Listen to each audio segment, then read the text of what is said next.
Na wenzangu, kushoto kwangu ni anaitwa Mr. Wakili Ipilinga Panya. Yeye ni kiongozi mwenzangu katika baraza la uongozi, lakini yeye anawakilisha zoni ya Mzizima. Na kulia kwangu nina Bwana Shirima ambaye ni mjumbe wa baraza la uongozi, kiongozi mwenzangu ambaye anawakilisha zoni ya Bagamoyo. Kwa hiyo wote tuko hapa kwa niaba ya baraza la uongozi la chama cha sheria Tanganyika kuzungumza nanyi. Karibuni.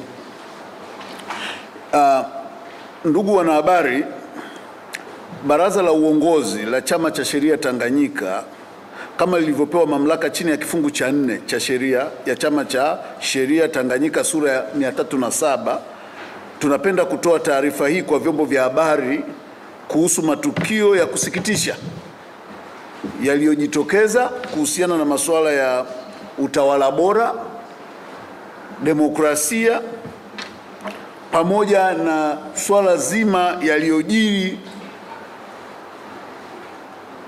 tarehe 24 Aprili 2025 na tarehe 28 Aprili 2025 kuhusiana na kesi ya mwanachama wetu ambaye ni kiongozi wa chama cha Chadema, Wakili Tundu Antipas Lissu. Katika kutekeleza wajibu wake wa kikatiba na kisheria katika kulinda utawala wa sheria, kukuza haki na kulinda heshima ya taaluma ya sheria, TLS inafuatilia kila siku, inatathmini na kuangalia mwenendo, matukio na masuala yote yanayohusiana na masuala ya utawala wa sheria katika nchi yetu, ili tuweze kufanya tathmini, na sehemu za kushauri tuweze kuishauri serikali, sehemu za kuonya tuweze kuonya, na sehemu za kuboresha tuweze kuboresha, ili kuifanya nchi yetu kuwa mahali bora na salama kwa kuishi. Ndugu wanahabari, mambo yaliyojitokeza tarehe 24 na 28 ni mambo ambayo TLS kwa mtazamo wake imeona ni mambo yanayoathiri, sio tu kuathiri, yanadogodesha uzito wa muhimili, mantiki ya utawala bora na dhana ya utoaji haki katika taifa letu. Vitendo vyote vya namna hii tunavilaani kwa lugha kali inayostahiki na havifai kufumbiwa macho katika jamii yetu. Ndugu wananchi, kuna mambo kadhaa yaliyojitokeza. Jambo la kwanza, uvunjaji wa sheria na katiba uliobainika. Kwanza, swala la uvunjaji wa haki ya usawa mbele ya sheria.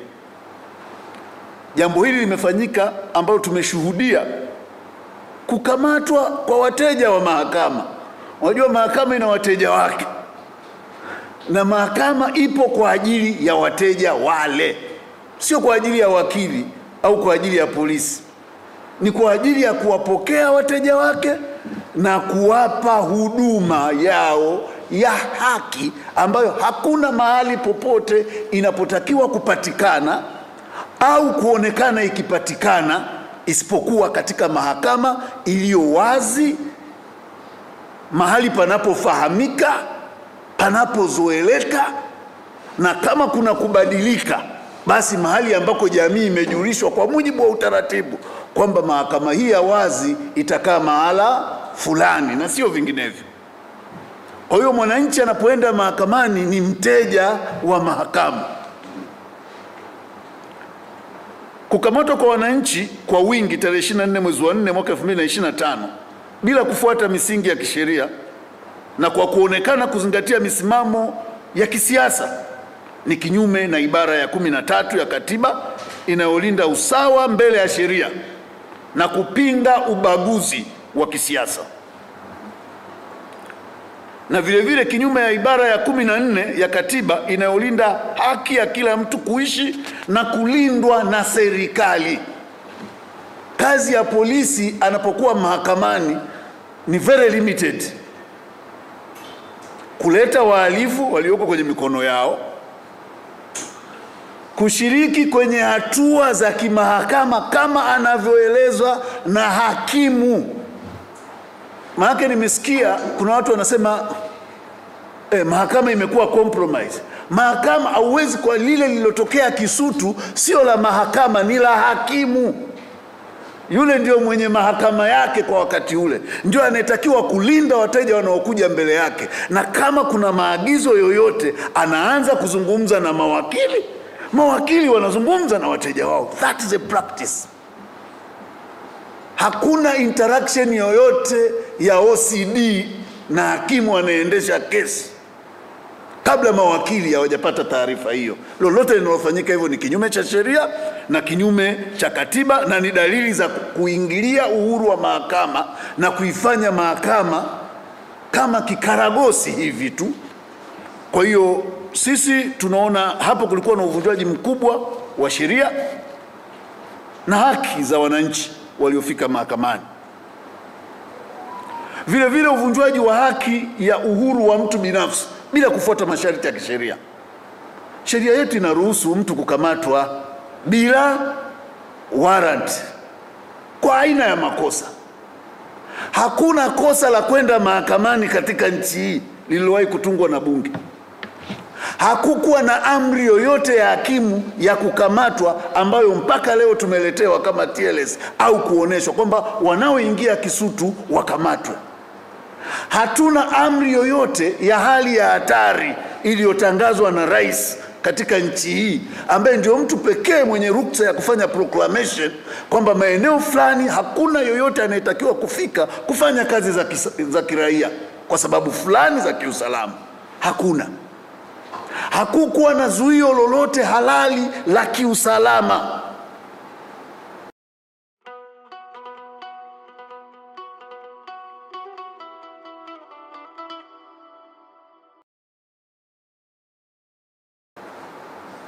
Lililohalalisha nguvu kubwa zilizotumika kukamata wananchi wale ambao tunatumia jitihada kubwa kila siku sisi TLS na wadau wengine kuwahimiza watu wakiwa na migogoro waende mahakamani, wahudhurie mahakamani kujifunza nini kinaendelea, wafike mahakamani kujua na kuona haki zinavyofanyika.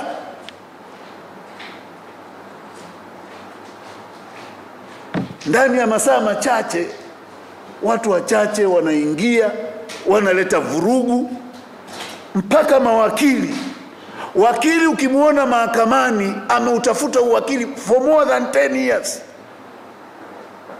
anaendesha uwakili kwa gharama kubwa. It's not just a person, unaenda unapiga wakili na kirungu unasukuma nje ya mahakama. Wakili hafanyi kazi uwanja wa Taifa wala hafanyi kazi Central Police. Wakili eneo lake la kazi ni mahakamani. Lakini tumeshuhudia hali ya ajabu isiyoheshimu utawala wa sheria, hali yenye kuvua na kuiweka nje nchi uchi kisheria. Na ajabu kabisa unaona bungeni, ajabu kabisa unamsikia waziri anasema hili ni sawa. Nitaeleza kwa nini si sawa, kwa sababu ndio kazi yetu sisi TLS. Vile vile uvunjwaji wa haki ya uhuru wa mtu kwenda atakako. Tumeshuhudia watu wakikamatwa wanapelekwa. Tumezoea mhalifu, sheria inasema ukimkamata anafanya cognizable offense, mchukue mfikishe haraka, kama sio mahakamani kwenye kituo cha karibu cha polisi. Hatuna sheria inayotupa sisi mtu kukamata mtu kuzunguka naye kwenye gari na kumtupa mtaani, au kumkamata kwenda kumtupa raia kwenye msitu fulani. Alafu mpaka leo hatujapata maelezo ni kikosi gani kilihusika kukamata wale raia mahakamani na kwenda kuwatupa porini. Hii ni aibu kwa utawala bora, na ni kitendo ambacho nilitarajia waziri wa mambo ya ndani au amechukua hatua, na asipoweza kuchukua hatua katika hili awajibike, kwa sababu haya mambo ndiyo yanayoipaka matope nchi. Hii nchi sio kwamba tuna sheria mbaya kiasi hiki.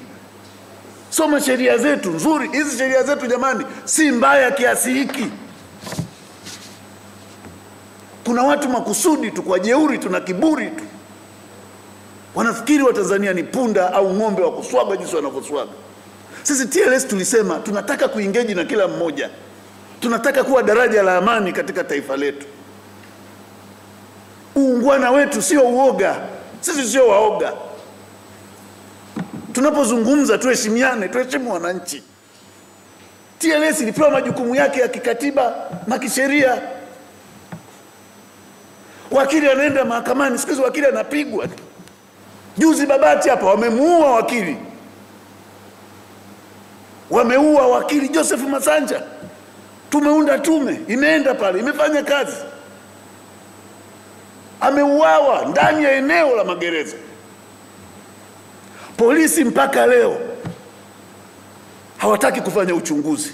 Walimuita mlevi kama jana walivyokuwa kimuita Father Kitima mlevi, sio eti amekaa si masaa mangapi akiwa na leva. Wameua Joseph Masanja. Sisi kwa uungwana tumetulia. Sio kwamba hatuna hasira. Tumetulia, tukaandika kwa utaratibu kabisa. Tunashukuru magereza wakatuita, walitupokea. Magereza wakazungumza na sisi na wakatuonyesha hatua walizochukua. Lakini wakatueleza kuna wigo wao magereza hawafiki. Tunaandika barua kwa waziri wa mambo ya ndani, mpaka leo hajatujibu. Hatutakaa kimya. We are coming very strongly as it never happened before. Kwa sababu sisi sio kuku wa kuchinjwa. Kuwa wakili sio tiketi ya kuuawa bila sababu. Ni kazi halali. Tuheshimiane. Tumeandika barua ili Watanzania, ninasema hapa Watanzania mjue, msije mkasema TLS wakorofi. Tumeandika kumuona waziri kwa sababu upelelezi haufanyiki makusudi. Wanaona yule wakili ni sawa na kuku au mbwa tu aliyekanyaga barabarani. Yule ni baba, ni mwenzetu, is our colleague. We are not going to be silenced. Tumeandika barua, hawajafanya. We follow up with action. And we are going to rumble very strongly. Kwa hiyo waziri atusikie. Barua yetu iko mezani kwake. Na tuliweka kila kitu kwa uwazi, sio kwa nia mbaya, kwa sababu sisi TLS kazi yetu ni utawala wa sheria. Hatuna shida na mtu yeyote. Jambo lingine lilojiri, kutokutekelezwa kwa taratibu za kisheria za makosa ya jinai. Jamani, sheria zetu ziko wazi. Ni kweli kuna mazingira ambayo lazima shauri liendeshwe in camera, yani kwa faraga. Mazingira